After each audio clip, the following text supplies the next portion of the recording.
nila. Sa halip na kahihiyan ay magkakaroon tayo ng doble bahagi.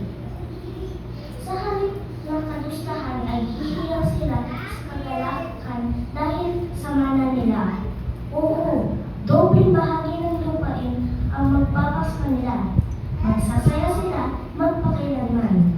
Dahil ako, si Jehovah, ay umiibig sa katarungan. Napupuot ako sa pagnanakaw at kasamaan.